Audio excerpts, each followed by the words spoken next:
भगवद गीता के अकॉर्डिंग, जैसे भगवान ने अर्जुन को बताया। और फिर एम्बिशंस भी अगर है तो कितने एम्बिशंस हो सकते हैं ना, तो वो हम चीज डिस्कस करेंगे अभी। एंड अल्टीमेटली हमको क्या चीज जो असली सुख देगी वो हम चीज डिस्कस करेंगे आज, कि स्पिरिचुअल लाइफ एम्बिशंस को यस बोलती है कि नहीं, और एम्बिशंस भी कितने होने चाहिए, और अल्टीमेटली क्या हमारे लाइफ में खुशियां लेके आएगा। ये तीन चीज हम डिस्कस करेंगे। बहुत इंटरेस्टिंग है ये टॉपिक, हम सबको इस चीज के बारे में अवेयरनेस होना चाहिए, तो वो टॉपिक हम डिस्कस करेंगे आज। उससे पहले हम एक थोड़ा सा प्रार्थना करेंगे। ओम अज्ञानतिमिरन्धस्य ज्ञानाञ्जनशलाकया चक्षुरुन्मीलितं येन तस्मै श्रीगुरुवे नमः। नमो विष्णुपादाय कृष्णपृष्ठाय भूतले श्रीमते भक्तिवेदांत स्वामिने नामिने।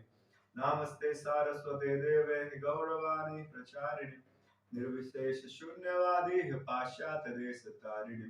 जय श्री कृष्ण चैतन्य प्रभु नित्यानंद श्री अद्वैत गदाधर श्रीवास आदि गौर भक्त वृंद। हरे कृष्णा कृष्णा कृष्णा हरे हरे, हरे राम राम राम हरे हरे, हरे कृष्णा। तो आप सबके लिए खुशखबरी है कि आप सब मायापुर कैंप में नहीं जा पाए थे, तो आप सबके लिए अप्रैल के मिड में हम वृंदावन में कैंप करेंगे 2 दिन का, सैटरडे संडे। कंफर्टेबल है सैटरडे 2 दिन, और अफोर्डेबल, मतलब आप फाइनेंशियली भी मतलब अफोर्डेबल ही करेंगे आप सबके। ये थोड़ा ज्यादा था यहाँ पे, फिर भी हमने सबको सब्सिडी दे के लेके गए थे, सब्सिडी दे के लेके गए, तब भी इतना खर्चा हो गया। छोटे छोटे ट्रांसपोर्ट में इधर से उधर कम से कम 15,000 रुपए के आसपास इसमें लग गया, वो जो हमने उनसे नहीं लिया, बच्चों से। बहुत खर्चा होता है, लेकिन वृंदावन हम जाएंगे तो अपने खुद का बस लेके जाएंगे, यहाँ से बस में जाएंगे, अपने सुबह या फ्राइडे नाइट में निकल जाएंगे, सैटरडे को सुबह जाएंगे, और फिर संडे नाइट में आ जाएंगे वहां से। एक तो ये खुशखबरी है, और दूसरा है कि होली के बाद आप सब, अब वैदिक लेवल 1 है, तो होली के बाद आप सब ऑटोमेटिकली वैदिक लेवल 2 में आप सब प्रमोट हो जाएंगे। उसके लिए कोर्स की 2 बुक्स है, 3 बुक्स है एक्चुअली, और उसका रजिस्ट्रेशन होता है, रजिस्ट्रेशन का 200 रुपये फीस होता है। वो 200 रुपीज का फीस नहीं है एक्चुअली, वो बुक्स है जो हम प्रोवाइड करेंगे 200 रुपये की आपको, और लगभग 4 महीने का ड्यूरेशन रहेगा इस कोर्स का, वैदिक लेवल 2 का। होली के बाद स्टार्ट है, कुछ कोर्स बुक रहेगा, कुछ इसका सिलेबस रहेगा कुछ, और उसी के दौरान बीच में हम आपको अप्रैल के अंदर वृंदावन लेके जाएंगे।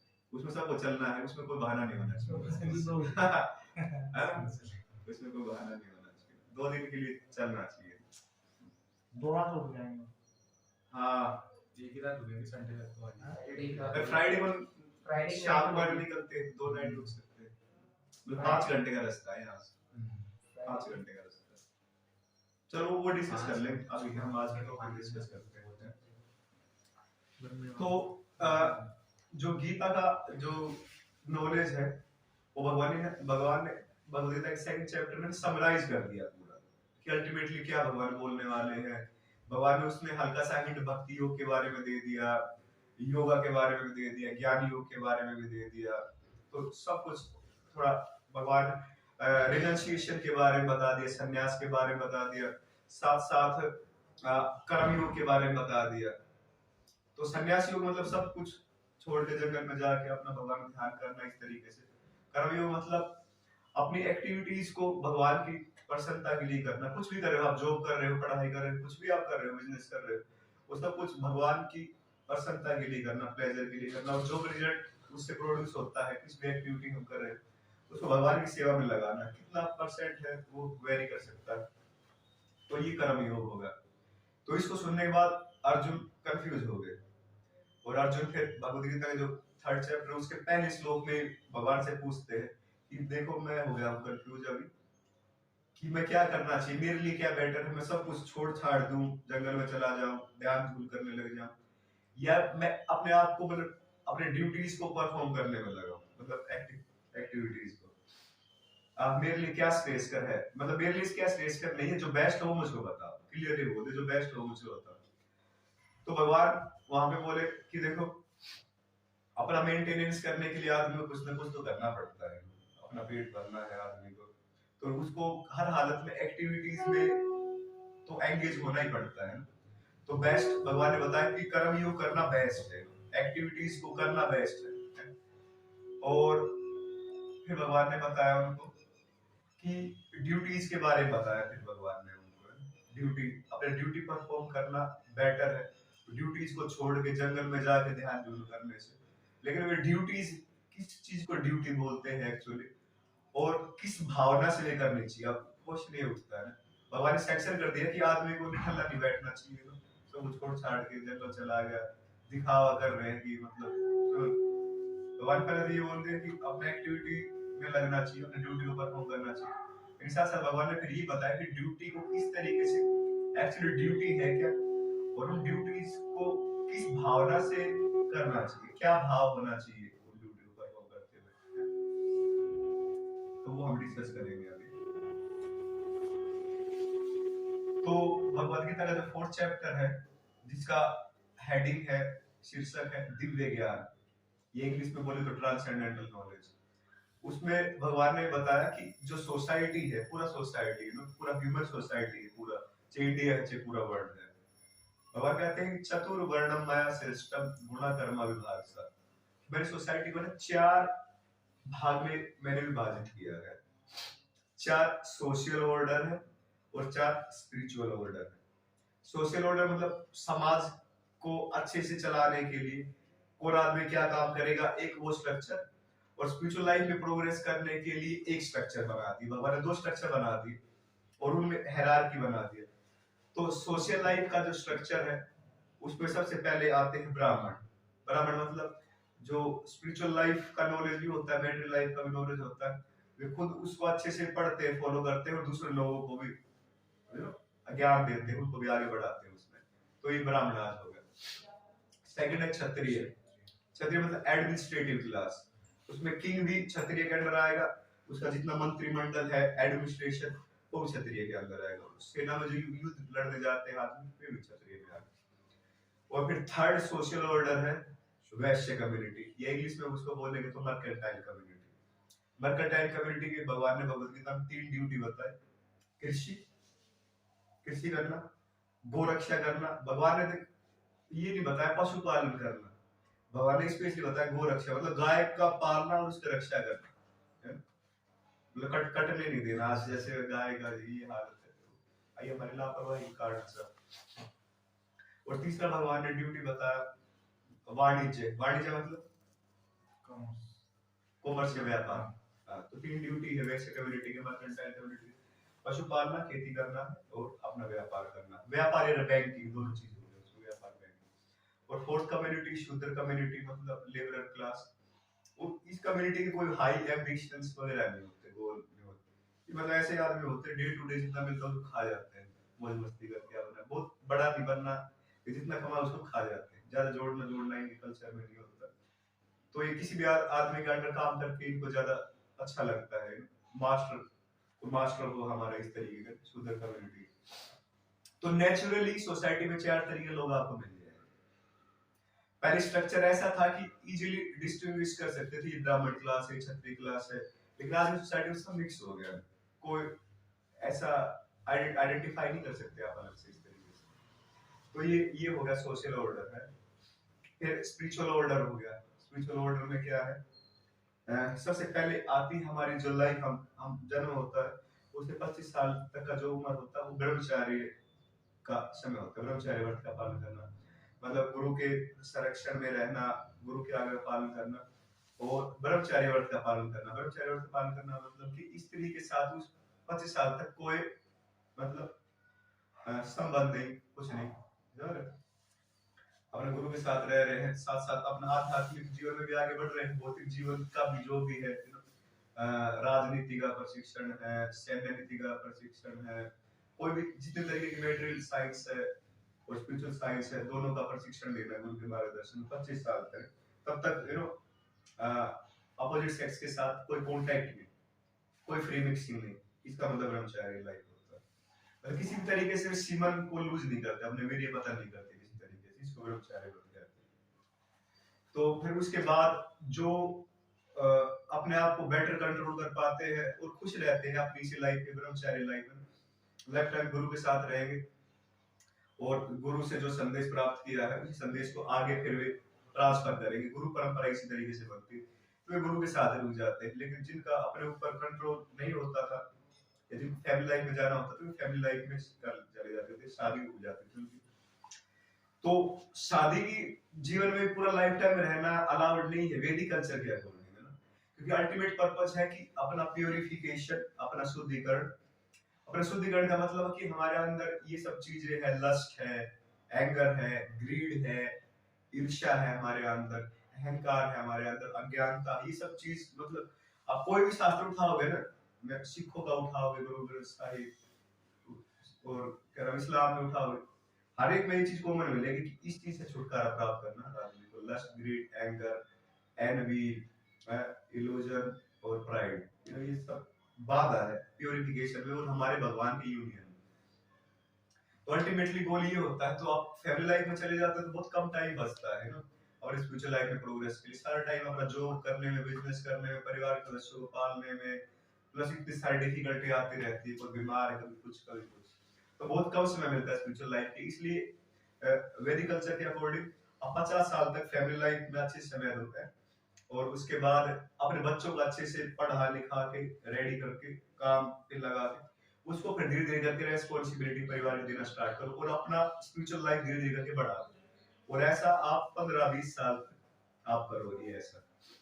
और जब आपको लगे कि आप मतलब परिवार के बच्चे सब संभाल लिए हैं और सब कुछ हो गया, तब आप परमानेंटली फिर से आश्रम में जाकर रह सकते हो, जहाँ पे सन्यासी रहते हैं, साधु रहते हैं, और वहाँ पे आप खुद का अपना भक्ति कर सकते हो और जो गीता का, भागवत का ज्ञान है, भक्ति ज्ञान है, उसको आप प्रचार करने में भी सहयोग करो। तो ब्रह्मचारी लाइफ होगी, उसके बाद जो शादी करके बच्चों के साथ रहे वो फैमिली लाइफ, और बीच का जो ट्रांजिशन था जहाँ पे आप धीरे धीरे करके रेस्पॉन्सिबिलिटीज अपने बच्चों को दे रहे हो और अपना स्पिरिचुअल लाइफ बढ़ा रहे हो, उसको वानप्रस्थ लाइफ कहते हैं। और फिर जब वो पूरा डिटैच हो गए घर से, अपना पूरा रेस्पॉन्सिबिलिटी बच्चों को दे दिया, बच्चे आराम से देख रहे हैं सब कुछ, फैमिली लाइफ में कोई दिक्कत नहीं है, तो फिर जाके वो अपना संन्यास ले लेता है टोटली, उसको संन्यास कहते हैं। तो ये स्पिरिचुअल ऑर्डर है, मतलब स्पिरिचुअल लाइफ में कैसे प्रोग्रेस करना है, प्लस सोसाइटी के जो ढांचा है, स्ट्रक्चर है, ऑर्गेनाइज है सोसाइटी, ऑर्गेनाइजेशन, उसको अच्छे से कैसे रन करना है, उसमें आपको ब्राह्मण भी चाहिए, मतलब टीचर्स चाहिए, क्षत्रिय मतलब एडमिनिस्ट्रेटर्स चाहिए जो न्याय करेंगे, न्याय देंगे, रक्षा करेंगे, वो भी चाहिए, मर्केंटाइल कम्युनिटी भी चाहिए, पेट पालने के लिए कुछ खाना जाना चाहिए, तो कम्युनिटी ऐसी होनी चाहिए जो सोसाइटी को अनाज पैदा करके देगी, है ना, दूध, ये सब चीजें देगी, है ना, पशुपालन और व्यापार करेगी। और एक कम्युनिटी ऐसी भी चाहिए जो मतलब लेबर क्लास चाहिए, जो सबको हेल्प कर सके, जैसे किसान है वो सारा काम खुद नहीं कर पाएगा, उसे किसी का हेल्प का जरूरत पड़ेगा, तो जो लेबर क्लास है, शूद्र क्लास है, वो इन तीनों का हेल्प करेगा, ब्राह्मण को जहाँ जरूरत पड़ेगी तो हेल्प करवा देंगे, क्षत्रिय को जहाँ जरूरत पड़ेगी करवा देंगे, इस तरीके से जिसको जहाँ पे जरूरत पड़ेगी वो हेल्प करेंगे उनको वहाँ पे। तो इस तरीके से पूरा सोसाइटी चलता है, सोशल स्ट्रक्चर इस तरीके से चलता है, जहाँ पे टीचर्स होते हैं, एडमिनिस्ट्रेटिव क्लास होती है, और किसान होते हैं, व्यापारी होते हैं, पशुपालक होते हैं, और एक लेबर क्लास है जो ओवरऑल, जैसे आप सब पीवीआर से जाते हो तो सुबह खड़े रहते हैं बहुत सारे लेबर क्लास, वे सुबह अपने काम पे निकल जाते हैं, शाम तक आ जाते हैं, उनको दिहाड़ी मिल जाता है, वो अपने खर्च खुद कर देते हैं, 200-300 रुपए परिवार के अपना सब्जी लाने में, और 100 रुपए का अपना देसी, समझ जी ब्रो जी। तो इस तरीके से उनका लाइफ चलता है। तो इस तरीके से सोशल स्ट्रक्चर है, पर अल्टीमेटली लाइफ का गोल तो अपना स्पिरिचुअल सिद्धि हासिल करना है, परमात्मा के साथ योग हो हमारा है वो, लेकिन वो बिना शुद्धिकरण के तो हो नहीं सकता, तो उसके लिए स्पिरिचुअल लाइफ है जो कि आध्यात्मिक जीवन है, उसके सिद्धांत का पालन करना पड़ता है। तो उस एक स्ट्रक्चर बना दिया भगवान ने स्पिरिचुअल लाइफ में प्रोग्रेस करने का, पहले ब्रह्मचार्य व्रत का पालन करो, फिर कोई ये तो कोई ब्रह्मचार्य से डायरेक्ट संन्यास में जा सकता है, लेकिन कोई फैमिली लाइफ में जाता है तो उसको पहले फैमिली लाइफ में, फिर वानप्रस्थ लाइफ, फिर संन्यास में जाएगा। तो इस तरीके से सबके पास ऑप्शन है, किसी को हार्ड एंड फास्ट रूल नहीं कि किसी को ब्रह्मचारी रहना लाइफ या किसी को फैमिली लाइफ में जाना है, जिसको जो लाइफ सूट करता है वो अपने उस लाइफ में जा सकता है, but ultimate goal is to purify ourselves, अपने अपने आप का शुद्धिकरण करना और भगवान के साथ या परमात्मा के साथ हमारा यूनियन, अल्टीमेट गोल ये होता है। तो ड्यूटीज जस्ट मैंने बता दिया, कई बार ऐसा बोला जाता है, ड्यूटी वर्ड यूज किया जाता है ना बहुत जगह ड्यूटी वर्ड। तो ड्यूटी वर्ड यही है कि सोशल स्ट्रक्चर में हमारा क्या ड्यूटी है और स्पिरिचुअल स्ट्रक्चर में हमारा क्या ड्यूटी है। तो श्रीमद् भागवतम के अंदर 8 हो गए ना टोटल, ब्राह्मण क्षत्रिय वैश्य शूद्र ब्रह्मचारी वानप्रस्थ और सन्यासी, टोटल 8 हो गए। तो श्रीमद् भागवतम के 7वें कैंटो में नारद मुनि को सब जानते हैं, सबने सुना नारद मुनि का? जी ब्रो। कौन नारद मुनि? ब्रह्मा जी के पुत्र। हाँ, ब्रह्मा जी के पुत्र है नारद मुनि। मतलब नारद मुनि भी प्रीचर है, वो स्पिरिचुअल लाइफ के बारे में बताते, भक्त बनाते। ध्रुव महाराज का उन्होंने भक्त बनाया, प्रहलाद महाराज को उन्होंने भक्त बनाया, वाल्मीकि जी को उन्होंने भक्त बनाया। तो प्रीचर है नारद मुनि। तो नारद मुनि को पूरा स्पिरिचुअल साइंस का पूरा नॉलेज है। तो युधिष्ठिर महाराज जी सब क्वेश्चन पूछते हैं कि कोई आदमी सोशल ऑर्डर में क्या रेस्पॉन्सिबिलिटी है, स्पिरिचुअल ऑर्डर में क्या रेस्पॉन्सिबिलिटी है। तो एज ए फैमिली में आप जाओगे, शादी करोगे, तो आपकी क्या क्या जिम्मेदारियां होंगी, वानप्रस्थ की क्या जिम्मेदारी है, सन्यासी क्या जिम्मेदारी है, ब्रह्मचारी क्या जिम्मेदारी, मतलब उसका लाइफ कैसा होना चाहिए। और फिर दूसरी तरफ आ जाओ आप, ब्राह्मण की क्या रेस्पॉन्सिबिलिटी होनी चाहिए, क्षत्रिय की क्या रेस्पॉन्सिबिलिटी है, कैसा लाइफ होना चाहिए। दो चीज है, क्या रेस्पॉन्सिबिलिटी है प्लस लाइफ कैसा होना चाहिए, मतलब उसका कैरेक्टर कैसा होना चाहिए, क्वालिटी क्या क्या होना चाहिए। तो नारद मुनि ने फुली एक्सप्लेन किया है 3-4 चैप्टर में इन सब चीजों को। तो इन सब को करते हुए लाइफ जीना इज एक्चुअली बोला जाएगा कि आप अपना ड्यूटी एक्चुअली परफॉर्म कर रहे हो।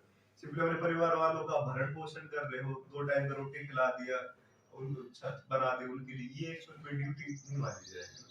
एक्चुअल में बोला जाएगा आप अपना ड्यूटी परफॉर्म कर रहे हो जब शास्त्र के अनुसार आप कर रहे हो, अकॉर्डिंग टू स्क्रिप्चर्स अगर आप कर रहे हो। क्योंकि भगवान ने सिस्टम इस तरीके से बनाया है, इन नॉलेज स्टार्टिंग भगवान ने सारा दी, उस तरीके से सोसाइटी बेस्ट मेंटेन होगी। जैसे अभी सोसाइटी में देखो कितना ज्यादा डिसऑर्डर है ना, इतना करप्शन, इतनी अज्ञानता, इतना क्राइम, इतने डाइवोर्स, इतने मर्डर, इतने रेप है, सब कुछ गलत है, बढ़ता जा रहा है, सब कुछ अच्छाई खत्म होती जा रही है। तो इसलिए है कि ये जो 8 मतलब सोशल और स्पिरिचुअल लाइफ के जो स्ट्रक्चर्स है, इनके अंडर जो ड्यूटी है, आदमी की रेस्पॉन्सिबिलिटी है, वो कोई नहीं कर नहीं रहा, वो कोई भी नहीं कर रहा। कोई करेगा कैसे, कोई जानता नहीं, कोई जानेगा कैसे, कोई नॉलेज ही नहीं दे रहा, कोई टीचिंग नहीं दे रहा। इसलिए मतलब फ्रैंकली मैं आप सबको बोल रहा हूँ, आज की जो सोसाइटी है, they can never be peaceful, they can never be happy. जब तक स्पिरिचुअल लाइफ अपना स्टार्ट नहीं करते, इस सब चीजों को वे नहीं जानते, they can never be peaceful, war like Russia and Ukraine, they will always be happening, ये हमेशा ऐसे होते रहेंगे, है ना। झगड़े होते हैं, 2 भाइयों के बीच में झगड़े होते हैं, 2 पड़ोसियों के बीच में झगड़े होते हैं, हिंदू मुस्लिम आपस में लड़ते हैं, 2 स्टेट आपस में लड़ रहे हैं, 2 गांव आपस में लड़ रहे हैं, 2 देश आपस में लड़ रहे हैं, ये हमेशा होता रहेगा। क्योंकि कोई भी अपने ड्यूटीज को नहीं समझता, उस तरीके से अपने लाइफ को जी नहीं रहा। तो रशिया में इतना प्राइड है अपने ताकत के ऊपर, जिस आदमी के अंदर शक्ति होती है ना वो ज्यादा, उसका रेस्पॉन्सिबिलिटी होती है कि जो कमजोर है उसकी रक्षा करना, ये नहीं कमजोर को उड़ा दो है। लेकिन रशिया क्या कर रहा है, उड़ा दिया ना कमजोर। और सबसे मेन चीज है, पहले वैदिक कल्चर के अंदर जो वार्स होते थे, युद्ध होते थे, तो civilians are not targeted in those wars. Civilian उसमें कोई नहीं मरता था, बड़ा बूढ़ा औरत, उसमें कोई भी नहीं मरता था। युद्ध का मैदान होता था, ओपन चैलेंज होता था, एक राजा दूसरे राजा को चैलेंज करता था, उसकी सेना आती थी, उसकी सेना आती थी, सेना में युद्ध होता था, वो राजा मर जाता था तो दूसरा राजा जीत जाता था। फिर अब जो राजा जीत जाता था उसका ये समझ रहे ना, उसका इच्छा है कि वो उस पर रूल करेगा, या उसके जो राजा मर गया उसके बेटे को या किसी उत्तराधिकारी को वहां पे राजा बना के उससे टैक्स वगैरह लेगा। But civilians were never targeted. आप पूरा हमारा हिस्ट्री पढ़ सकते हो वैदिक कल्चर का, इतने युद्ध हुए हैं, ऐसा नहीं कि युद्ध नहीं हुए, बहुत सारे युद्ध हुए, but civilians were never targeted, है ना। लेकिन आज के टाइम पे युद्ध देखो, सिविलियंस ही युद्ध में जो क्या नाम फाइटर्स कम मारे जाते, सिविलियंस ज्यादा मरते हैं। सीधे मतलब बिल्डिंग के ऊपर ही बम गिरा दिया, पूरा बिल्डिंग का खंडर बन गया है? तो ये सीन है आज का, देखो सीधा है ना, आदमी सो नहीं सकते, रात में मिसाइलें जा रही है सू सू करती हुई छत के ऊपर से, कैसे सोएगा आदमी? आप सोए हो रात में, सुबह उठोगे क्या गारंटी है? हरे कृष्णा प्रभु। अरे रात में सोओगे, सुबह छत ही नहीं है, पता चला छत ही नहीं है, छत उड़ गई रात में, है? तो आप सोच देखो, जस्ट इस संसार की हालत को देखो आज क्या है। यूक्रेन को कोई हेल्प क्यों नहीं कर रहा? क्योंकि वर्ल्ड वॉर होने की संभावना है। क्लियरली मतलब यूनाइटेड नेशन बोल रहा है कि आप देखो, हमें पता है आप मर रहे हो, आप मरते रहो, हमें देखो हम आपको हेल्प नहीं करेंगे क्योंकि वर्ल्ड वॉर होने का खतरा, मतलब मर रहा है यूक्रेन, कोई हेल्प उसका नहीं करेगा, मरेंगे उसके देश के लोग, पूरा देश तबाह हो जाए, कोई हेल्प नहीं करेगा क्योंकि विश्व युद्ध होने का खतरा है। प्रभु जी एक्चुअल में ना प्रॉब्लम ये है कि वो अमेरिका के कहने में आ गया, और वो तो एक्चुअली सब जानते हैं जी प्रभु जी, तो सब चीज जानते हैं, लेकिन फिर देखो आप ये चीज देखो ना, फिर अमेरिका हेल्प नहीं कर रहा ना, वो जी तो प्रभु सही है, वो बात तो ठीक है, लेकिन ये तो देखो मतलब कितना मतलब वो निशाय हो रहा है।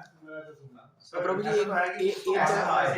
हेल्पलेस एक जगह प्रभु जी मुझे कहीं ना कहीं यहाँ पर जो यूक्रेन के राष्ट्रपति है ना, उनकी भी मिस्टेक लग रही है। मतलब किसी की मिस्टेक हो जी, देखो मेन चीज ये है कि किसी की मिस्टेक हो या ना हो, आज सिचुएशन क्या है जिसको मैं डिस्कस कर रहा हूँ, किसी की मिस्टेक हो ना हो, जी प्रभु जी, आज सोसाइटी आज क्या है यूक्रेन का हालत, लोग सो नहीं रहे। चलो ये है हमारे देश के प्रधानमंत्री पावरफुल है, हमारे देश के नागरिक को निकलवा दिए है, हमारे हमारे कुछ स्टूडेंट्स अभी अगले साल जाने वाले थे एमबीबीएस कर, हमारे देश के लोग वहां एमबीबीएस करने जाते हैं, सस्ता हो जाता है, आधी कॉस्ट में हो जाता है, और भी जो भी रूल रेगुलेशन कम है, जो भी कम, हाँ रूल रेगुलेशन क्या है, कम मार्क्स में एडमिशन हो जाता है, आधे पैसे में हो जाता है और आधे मार्क्स में, आपको 160 क्वालिफाइंग मार्क्स थे कुछ ऐसा था, तो लेकिन इंडिया में तो आपका 500 ले लो 600 ले लो तब भी कहीं पे नहीं होगा।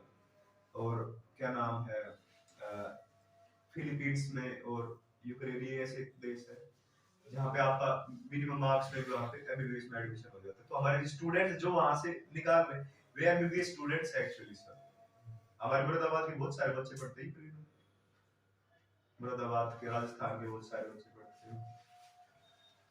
तो मेन चीज यही है कि मतलब this world is very dangerous place, इसलिए डेंजरस बन जाता है यस प्रभु, क्योंकि हम हमारे अंदर जो ये आसुरी जो ये गुण है, लस्ट का, ग्रीड का, अहंकार का, क्रोध का, ये सब खत्म होते हैं स्पिरिचुअल लाइफ में आने से, खत्म होते या कंट्रोल में रहते हैं स्पिरिचुअल लाइफ में आने से, वो कहीं पर भी उसका प्रमोशन नहीं है, कोई ट्रेनिंग नहीं है सर, तो ये सब हावी हो जाते हैं हमारे ऊपर, है ना सर, है ना?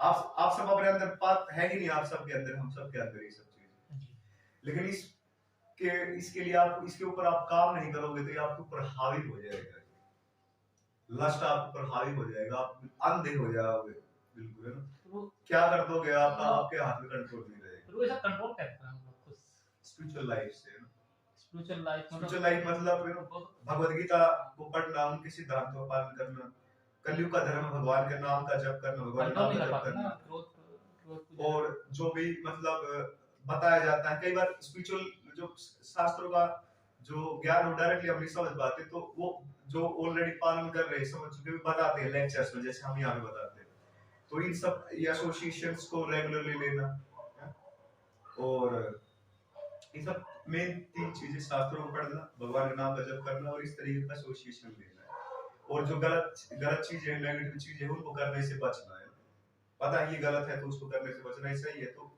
उसको करने का प्रयास करना, इस तरीके से आप करोगे तो धीरे धीरे इन सब चीजों पे कंट्रोल होगा, फिर एक ऐसा पॉइंट आता है पूरी तरीके से खत्म हो जाती है, उसी को फिर स्पिरिचुअल परफेक्शन बोलते हैं, तो उसी के बाद आप आध्यात्मिक जगत जाने के लिए योग्य होते हैं। आध्यात्मिक जगत अलग होता है, स्वर्ग अलग होता है, ये मिसकंसेप्शन, स्वर्ग लोग इस संसार के अंदर, भौतिक संसार के अंदर, और आध्यात्मिक जगत भौतिक संसार के परे। स्वर्ग के अंदर भी लोग गलती करते हैं, बहुत सारे मिस्टेक करते हैं, देवता लोग, इंद्र देव है, चंद्र देव, ये सब सूर्य देव, ये गलती हो जाती है बहुत सारी, क्योंकि भौतिक संसार में रह रहे हैं। तो मेनली ड्यूटीज मैंने बताया, और क्या ड्यूटी मैंने एक्चुअली आप सबको बताया, और क्या क्या हर एक सोशल ऑर्डर में, स्पिरिचुअल ऑर्डर में क्या क्या रेस्पॉन्सिबिलिटीज है, और क्या क्वालिटीज एक आदमी के अंदर होनी चाहिए, वो डिटेल में आप पढ़ोगे तो श्रीमद् भागवतम के 7वें स्कंद के अंदर युधिष्ठिर महाराज और प्रहलाद महाराज के बीच में कॉन्वर्सेशन उसके अंदर है। तो मेनली ड्यूटी जब बोली जाती है, ऐसा बोला जाता है कर्म करो फल, भगवत गीता का एक ही मैसेज है। लोग कहते हैं भगवत गीता बस एक ही श्लोक है, एक ही मैसेज भगवत गीता है, बस उससे ज्यादा भगवत गीता के अंदर कुछ भी नहीं। क्या है वो? कर्म करो फल की चिंता मत करो, बस भगवत गीता मतलब खत्म हो गई। भगवत गीता यही से शुरू हुई कि कर्म करो फल की चिंता मत करो, यहीं पे खत्म होगी बस। भगवत गीता में इसके अलावा कुछ भी नहीं। ये पता नहीं कहां से पूछ रहे हैं, मैं था नहीं ना इतने दिन तक, किसी ने खुला छोड़ दिया तो यहाँ पे गेट खोलना, गेट खुला छोड़ दो चला जाएगा अपने आप बोल करके। तो एक्चुअल में कर्म करना क्या है? कर्म करना मतलब इन 8 ऑर्डर्स के अंदर रह के जो इसके अकॉर्डिंग ड्यूटीज रेस्पॉन्सिबिलिटी हो उसको करना एक्चुअली कर्म माना जाएगा। तो ये है जैसे मैंने बताया, थोड़ा सा और बताता हूँ आप सबको। हाँ ये हाँ, आगे भगवान क्या कह रहे हैं? Therefore, without being attached to the fruits of activity, one should act as a matter of duty. For by working without attachment, one attains the supreme. भगवान भगवद गीता के 3 चैप्टर के 19वें श्लोक में बताते हैं कि जब इस तरीके से कोई भी ड्यूटी परफॉर्म करता है तो उसको फ्रूट से अटैच नहीं होना चाहिए। फ्रूट से अटैच होने का मतलब है कि बहुत ज्यादा कंसर्न रहना, पता नहीं मैं सफल होऊंगा कि नहीं, पता नहीं लॉस तो नहीं हो जाएगा, पता नहीं हार तो नहीं जाऊंगा, मतलब कंसर्न नहीं होना। जो ड्यूटी अपना परफॉर्म करो, हार हो, जीत हो, लॉस हो, गेन हो, सर्दी हो, गर्मी हो, किसी कंडीशन में अपने ड्यूटी को परफॉर्म करते जाना। हार हो तो डिस्करेज होकर बैठ नहीं जाना, जीत हो जाए तो बहुत ज्यादा खुश में होके डिस्टर्ब नहीं हो जाना, समझ? तो हर हालत में अपने आगे बढ़ते रहना। और करें as a matter of duty, अपना ड्यूटी समझ के सब कुछ करना, समझ? इस तरीके से ड्यूटी परफॉर्म करोगे आप तो भगवान कहते हैं कि अंत में आप मुझको प्राप्त करोगे, मतलब समझ? इस तरीके से ड्यूटी परफॉर्म करोगे तो भगवान एग्जांपल देके बता रहे हैं कि एग्जांपल देके बता रहा हूं अपने ड्यूटी को परफॉर्म करने से कैसे मुझको प्राप्त कर सकते हो। भगवान कह रहे हैं Kings such as Janak attained perfection solely by the performance of prescribed duty. भगवान कह रहे हैं राजा जनक तो सब जानते हैं, माता पिता के पिता थे। तो राजा जनक बहुत प्रसिद्ध है अपने स्पिरिचुअल क्वालिटीज के लिए, राजा भी थे साथ साथ उसके अंदर स्पिरिचुअल क्वालिटी थी बहुत सारी। तो भगवान कह रहे हैं राजा जनक ने एक अच्छे राजा के रूप में मतलब अपना जो उत्तरदायित्व वो निभाया है, उसी कारण उसी अपना एक राजा के रूप में अपनी सब ड्यूटीज उन्होंने अच्छे से परफॉर्म की। बस अपना वो ड्यूटी परफॉर्म करने से उन्होंने स्पिरिचुअल परफेक्शन हासिल कर ली, क्योंकि वो दोनों चीजों का ध्यान रख रहे थे। अपना रेस्पॉन्सिबिलिटी क्या है प्लस मेरे अंदर क्या क्या क्वालिटीज होनी चाहिए, मतलब स्पिरिचुअल लाइफ की फॉलो करके वे सब आएंगे। तो अपना ड्यूटी परफॉर्म करके इन्होंने अपना स्पिरिचुअल परफेक्शन हासिल कर लिया। तो इसलिए भगवान क्या करें, therefore just for the sake of educating the people in general you should perform your work। Arjun मना कर देते मैं नहीं लड़ूंगा। भगवान कह रहे कि जो लोग आम जनता है उनको एजुकेट करने के लिए अपना ड्यूटी परफॉर्म करो, क्योंकि क्योंकि आप लीडर हो। आगे श्लोक में भगवान क्या कह रहे हैं, whatever action a great man performs common men follow। कि जो लीडर सोसाइटी में कुछ भी काम करते हैं नीचे वाले लोग उनको फॉलो करते हैं। जैसे आजकल सोसाइटी के लीडर कौन है? शाहरुख खान, सलमान खान, विराट कोहली। जैसा भी रखेंगे मूंछ वैसा आप मूंछ रखेंगे, जैसे सलमान खान हेयर स्टाइल रखेगा तेरे नाम वाली। आप सबके टाइम पे तेरे नाम नहीं आई थी, आप सब छोटे छोटे थे तो उस टाइम पे तेरे नाम हुआ है, सब ऐसे रखने लग गए थे, सब के सब बड़े बड़े बाल करके बीच की मांग निकाल के ऐसे करने लगे, सर ना। तो जिन लीडर तो एक्चुअली अलग ही चीज होती है, लेकिन लोग किसी को भी लीडर बना लेते हैं, वो अलग चीज है। तो लोग अगर सलमान खान को, शाहरुख खान को, विराट कोहली को लीडर मानेंगे तो वो जैसा करेंगे, जैसा जैसा मतलब कुछ भी करेंगे तो उसके फॉलोवर सब भी करेंगे। फैन फॉलोइंग होती है उनकी, इतने सारे करोड़ों लोग होते हैं। तो यहाँ पे लीडर बहुत जिम्मेदार आदमी है अर्जुन, वो जिम्मेदारी के साथ इनको संदेश दिया जा रहा है अर्जुन को। तो इसलिए भगवान अर्जुन कह रहे हैं कि आप लीडर हो, आपको ड्यूटी परफॉर्म करके सिखाना है लोगों को कैसे ड्यूटी परफॉर्म करना है। Whatever standards is set by example in the world परसों सर्दी लगी हुई रात में पूरी रात भर ट्रैवलिंग किया था। तो जैसे प्राइम मिनिस्टर नरेंद्र मोदी भगवत गीता को फॉलो करते हैं, पढ़ते हैं, प्रमोट भी करते हैं, दूसरे देशों में जाते हैं तो गिफ्ट वगैरह देना होता है तो भगवत गीता को एज ए गिफ्ट भी देते हैं। थोड़ा पर्दा लगा दो हल्का सा, वो आंख में रोशनी पड़ती है।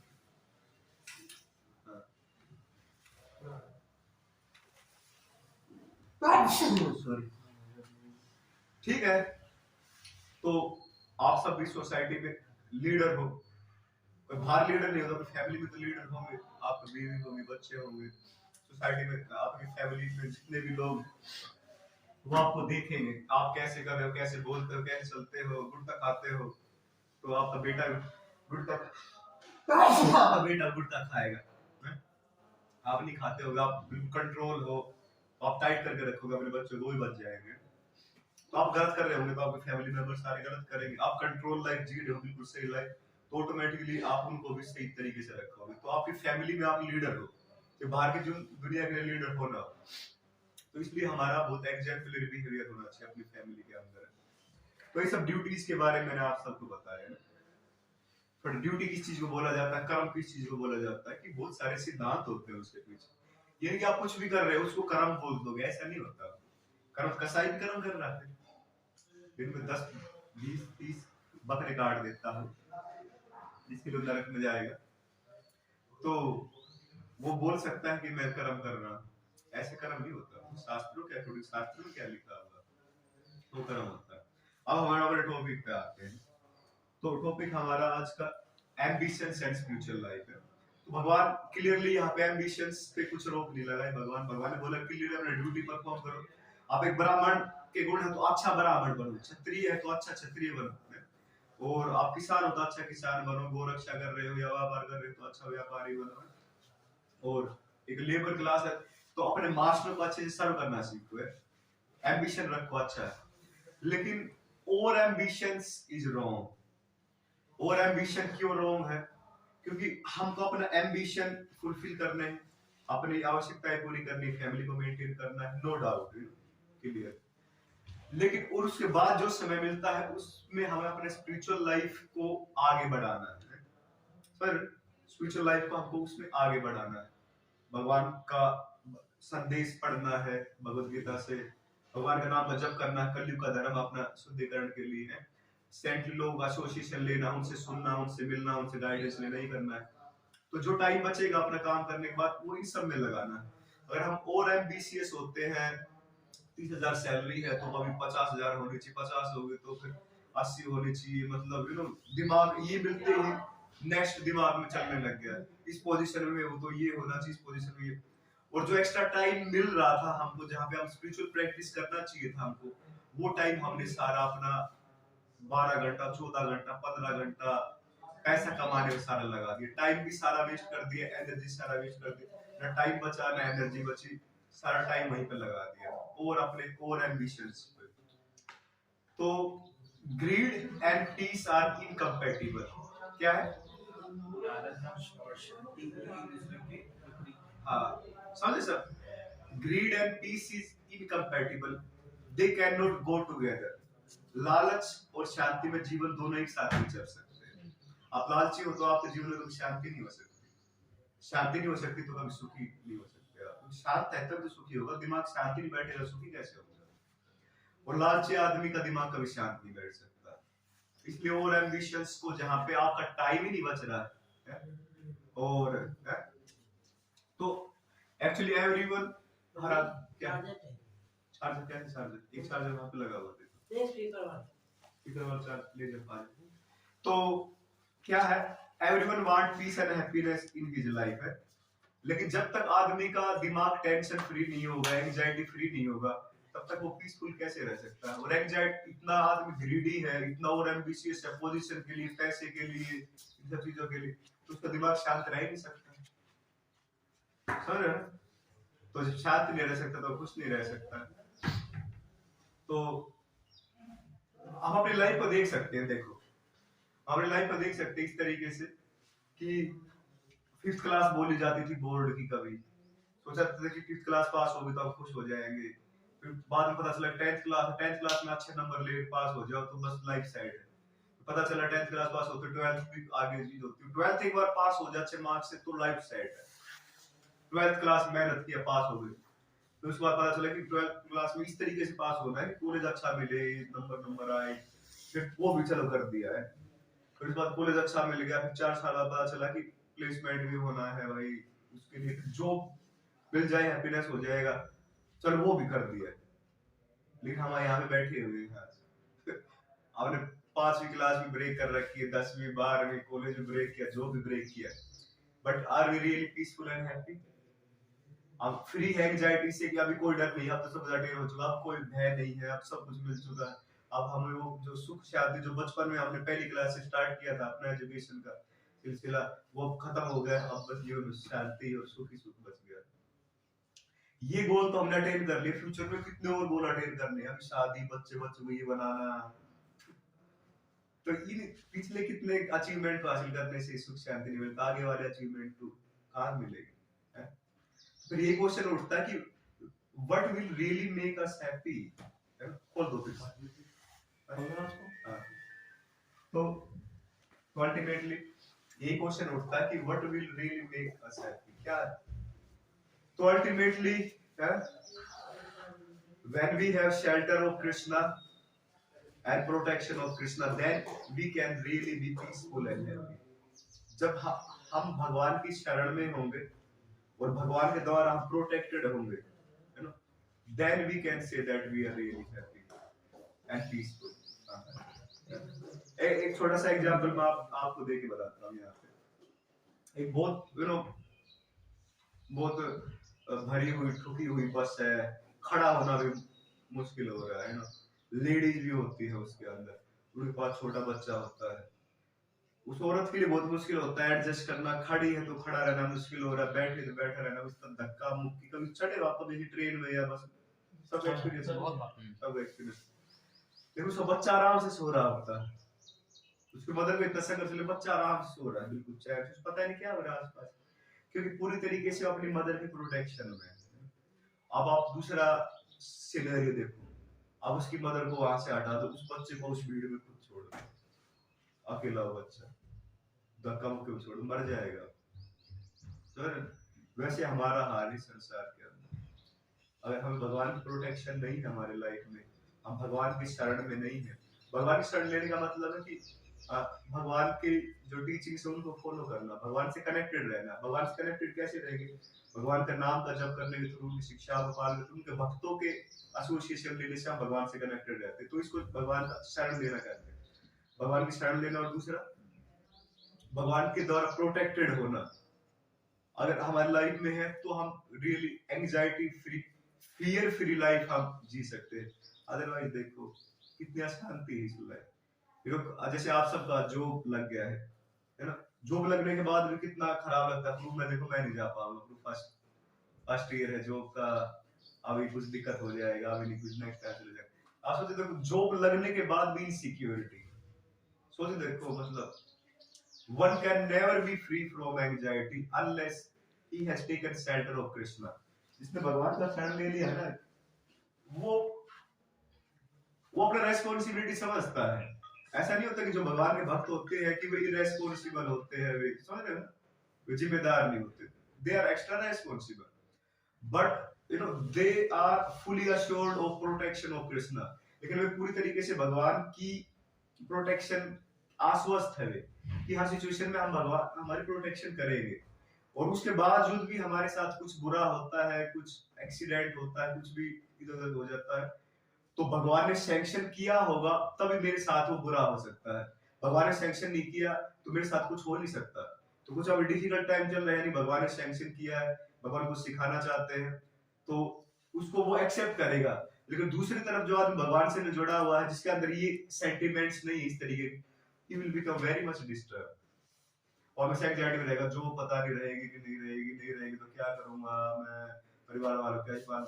और दूसरा भगवान का भक्त, उसको भगवान पूरा विश्वास है, अपने टेंशन फ्री लाइफ जी रहा है, भक्ति कर रहा है, टफ टाइम आएगा उसको भी झेलने के लिए तैयार है, अच्छा टाइम आए उसको झेलने के लिए तैयार है, मतलब खुशी खुशी बढ़ा जा रहा है। और दूसरा इतना परेशान है, जो पता नहीं रहेगी कि नहीं रिसेशन आ गया, सबका छूट रहा, मेरा छूट जाएगा, घर वालों कैसे पालूंगा, दिमाग खराब है सर। तो दोनों के बीच में ये डिफरेंस होता है, टफ टाइम को वो सहन कर लेगा है? ये चीज होता है। सो हाँ, ये वाला एग्जांपल हमारा हो गया।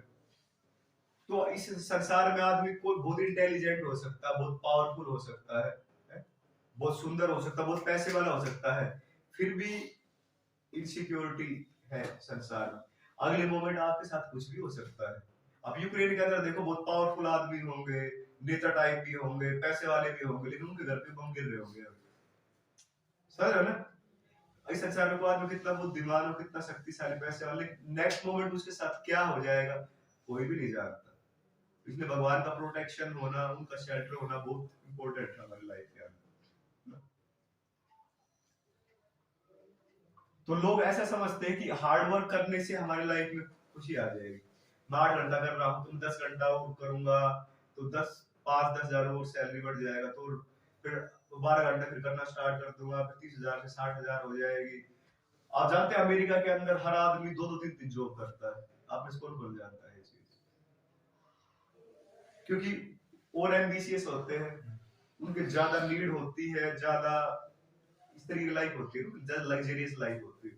उन सबको फुलफिल करने के लिए वे 2-2 3-3 जॉब करते हैं। 5 घंटा ही करेंगे, 2 घंटा, 3 घंटा, इस तरीके से पैसे कमाते हैं। और उसके बाद उनकी ग्रीड फुलफिल नहीं होती। 3-3 जॉब करने के बाद इतना पैसे कमाने में ग्रीड फुलफिल नहीं होती, ठीक है? They will never become peaceful and happy. तो ये सीन है उनका। तो इस कंटेक्स्ट में हमारे एक श्रील प्रभुपाद जी बहुत अच्छा एक वो सुनाते थे, है? मतलब they are hoping against the hope, मतलब मिलना नहीं वहां पे उनको हैप्पीनेस। देखो सबसे मेन जो खराब चीज है वो ये है कि इन द रन, अब रन पे है ना हम, रनिंग, उसमें आदमी एक्चुअल पर्पस ही भूल जाता है कि मैं हार्ड वर्क किस लिए कर रहा हूँ। मैं हार्ड वर्क कर रहा हूँ पीस एंड हैप्पीनेस के लिए। वो इतना बिजी हो जाता है, लाइफ इतनी टेंस, इतनी बिजी, इतना व्यस्त हो जाती है, उसको कोई हैप्पीनेस नहीं मिल रहा, कोई पीसफुल लाइफ नहीं है, उसके झगड़े से भरा हुआ, ऑफिस में झगड़ा हो रहा, बॉस का डांट खा रहा, घर पे भी ऐसा ही झगड़ा, फिर भी मेहनत किया जा रहा गधे की तरह 12 घंटा 14 घंटा। उसको होश ही नहीं है कि मैं मेहनत किस लिए कर रहा था, किस लिए स्टार्ट किया था, कि शांति हो, सुख हो, सिक्योरिटी हो लाइफ के अंदर। इतना बिजी हो गया कि जिस पर्पज के लिए सबको स्टार्ट किया था वो पर्पज फुलफिल हो रहा है कि उसके बारे में सोचने का समय नहीं उसके बाद। ये होता है आज की सोसाइटी का, यही हाल है, समझ रहे ना? कि किसी को किसी के लाइफ में सेटिस्फेक्शन नहीं है, किसी के लाइफ में पीस नहीं, किसी लाइफ में हैप्पीनेस नहीं, रिलेशनशिप नहीं, सिक्योरिटी है, हस्बैंड वाइफ एक दूसरे पे ट्रस्ट नहीं करते, पेरेंट्स बच्चे आपस में एक दूसरे पे ट्रस्ट नहीं करते। ये सोसाइटी का हाल है। लेकिन कोई भी ये क्वेश्चन पूछ ही नहीं रहा कि एक्चुअली हम खुश होना चाहते, शांति चाहते, लेकिन वो मिल नहीं रही, तो क्यों नहीं मिल रही, क्या मिसिंग है, क्या गलती कर रहे हैं, क्या ठीक करेंगे तो वो चीज आएगी। इतने बिजी हो चुके हैं सब, है ना? ये इंग्लिश में क्या बोलेंगे इस चीज को? आयरनी बोलते हैं इंग्लिश में, हिंदी में क्या बोलेंगे? आयरनी को क्या बोलते हैं? IRONY। इंग्लिश के कोई टीचर है यहाँ पे हमारे? आयरनी मतलब कि मतलब पागलपन है, पागलपन है। तो वास्तव में जब हम भगवान के नजदीक जाएंगे तो एक बहुत अच्छा स्टोरी सुनाती है, इसके साथ मैं खत्म करूंगा आज का लेक्चर, क्योंकि हमने लगभग लेट स्टार्ट किया था 5:20 या 5:15 पे, तो 5:15, 4:15 पे स्टार्ट किया, 2 मिनट में खत्म कर देंगे। तो एक बार 2 गधे थे, दोनों गधे की तरह काम करते थे पूरा इस तरीके से। लेकिन एक बार एक गधा भक्तों के संपर्क में आ गया, थोड़ा भक्तों ने प्रचार किया कि भाई भक्ति भी करना चाहिए, काम भी करना चाहिए, सब कुछ लाइफ बैलेंस करके चलना चाहिए। तो थोड़ा समझ में आ गया, वो गया अपना अपना काम भी करता था, भक्ति भी करता था, भगवान का नाम लेता था, थोड़ा प्रचार भी करता था। तो वो अपना भक्ति में जीवन में था, तो फिर उसको अपने दोस्त की याद आई कि मेरा दूसरा दोस्त है, वो मैं तो खुश हो गया, मेरा जीवन तो बिल्कुल सेट हो गया, मैं खुश हूँ, जीवन का लक्ष्य पता चल गया मुझको अभी तो। लेकिन मेरा दोस्त तो वो इतना परेशान, वो तो अभी गधे की तरह काम कर रहा है, तो उसको थोड़ा प्रचार करता हूँ जाके। तो वो दूसरा जो गधा दोस्त था वो सुबह काम करना स्टार्ट करता, रात में लेट तक काम करता, और रात में उसका जो मालिक था वो उसको घास दे देता, पानी देता, वो खुश हो जाता कि मेरा मालिक बहुत अच्छा है, मुझे घास पानी दे रहा है। तो दूसरे दिन जाके गधे ने प्रीचिंग किया उसको कि भाई तू क्या कर रहा है, तू पागल हो गया है, एक टाइम घास और तुझको पानी चाहिए, वो तो फ्रीली अवेलेबल है खेतों में, कभी जाके चल लो, पानी हर जगह है, घास हर जगह, गधे की तरह काम करना है, क्या जरूरत है इसके। वो बोला कि सीक्रेट है, एक सीक्रेट तो बता नहीं सकता मैं, वो अब बताऊंगा तो आप बताओगे नहीं, किसी कॉन्फिडेंशियल है ये सीक्रेट है, बता, हाँ भाई बता क्या सीक्रेट, मैं नहीं बताऊंगा। तो बोला एक दिन क्या हुआ कि जो मेरा मालिक है वो बहुत गुस्से में था, उसकी बेटी ने कुछ गलती कर दिया, कुछ मिस्टेक कर दिया, तो बहुत गुस्से में था अपनी बेटी से, और अपनी बेटी का हाथ पकड़ के लेके आया मेरे सामने और बोला कि आज के बाद ये गलती करती ना तो इस गधे के साथ तेरी शादी कर दूंगा। वो बोला कि बस मैं इसलिए रुका हुआ उस दिन का इंतजार कर रहा हूँ। समझ रहे? अब थोड़ी ना मतलब गुस्से में बोल दिया है उसके मालिक ने, थोड़ा ना अपनी बेटी की शादी कर ऐसे करने। तो इस संसार का ये हाल है कि होप अगेंस्ट होप, मतलब और करे जा रहे हैं, और ज्यादा हार्ड वर्क, सोच रहे कि अगले मोमेंट खुशी मिलेगी, इतना और मिल जाए तो खुशी मिल जाए। जैसे गधा होता है ना जो गाजर खाना अच्छा लगता है, उसका मालिक क्या करता है, पीछे बुग्गी पे बैठ के उसके आगे गाजर लटका देता है, वो जितना आगे बढ़ता है गाजर भी आगे चली जाती है, तो सोचता है कि थोड़ा सा ही कदम और टिका दूंगा तो गाजर मिल जाएगी, खुशी मिल जाएगी, पर दूसरा वो मिलती नहीं कभी। सर रात में फिर एक गाजर थोड़ा दे देता है, वो खुश हो जाता है, फिर अगले दिन भी ये भौतिक संसार का ये material things can never make us happy because we are spiritual ना। तो अपने एम्बिशंस को फुलफिल करना अच्छा है, बट साथ साथ स्पिरिचुअल लाइफ भी फॉलो होनी चाहिए, because ultimately that will give us happiness, peace and protection, है ना। Otherwise, this world is a very dangerous place. Anytime, anything can happen to anybody. Eh? Anytime, anything can happen to anybody. Sir किसी भी सड़ किसी के साथ कुछ भी हो सकता है, ये संसार है, उसमें आपको स्ट्रॉन्ग होना पड़ेगा, वो spiritual life, spiritual person strong हो सकता है। तो ये सब है, एम्बिशंस अपना रखना चाहिए डेफिनेटली, लेकिन साथ साथ देखना चाहिए कि स्पिरिचुअल लाइफ भी साथ साथ चल रही है कि नहीं। स्पिरिचुअल लाइफ सब कुछ छूट गया, संडे को नहीं आ पा रहे हो, अपना चैंटिंग नहीं कर पा रहे हो, शास्त्रों को नहीं पढ़ पा रहे हो, सारा टाइम एनर्जी पैसे कमाने में लग रहा है, that is wrong, that way one can never become happy. A greedy person can never become happy. Greedy person can never become happy. खुद भी खुश नहीं होगा, दूसरों का बैंड बजा के रखेगा। तो ये चीज है, साथ साथ अपने एम्बिशंस रखो, लाइफ में कुछ बनने का सपना अपना रखो, बट साथ साथ स्पिरिचुअल लाइफ में पैरेलल चलनी चाहिए, because ultimate goal is to परमात्मा के साथ, भगवान के साथ यूनियन होना, जो कि होगा जब हमारा शुद्धिकरण हो जाएगा तब होगा। ठीक है, मैं यहाँ पे और करता हूँ, आप किसी क्वेश्चन है तो पूछ सकते हैं, चैंटिंग करेंगे साथ बैठ के। प्रभु जैसे कोई आध्यात्मिक वर्ल्ड में चला जाता है, हाँ, वो फिर वापस आता है। गीता भगवान कहते हैं तद गत्वा न निवर्तन्ते तद धाम परमम मम, एक बार मेरे धाम को जाता है, he never come back again, वापस नहीं आता। he never come back again। What is your question? भगवान का जो ट्रेनिंग है वो परफेक्ट है, Krishna is perfect, his training is perfect, है ना। यहाँ पे this material world is no more than a training ground, ये ट्रेनिंग ग्राउंड ही है। ये हमारे राधा पाठशाला थी, ये हमारे दिल्ली की, दिल्ली वंदे रात में से गए कोई? आ गए। तो दिल्ली के हमारे राधा कृष्ण, मैं रहा वहाँ 7-8 साल में रहा, बहुत सुंदर। तो चैंटिंग करें जी क्वेश्चन क्लियर सबको? क्या मतलब क्या अंडरस्टैंडिंग हुआ है, थोड़े 2 मिनट के लिए डिस्कस, क्या अंडरस्टैंडिंग, कोई भी अपने से बता सकता है क्या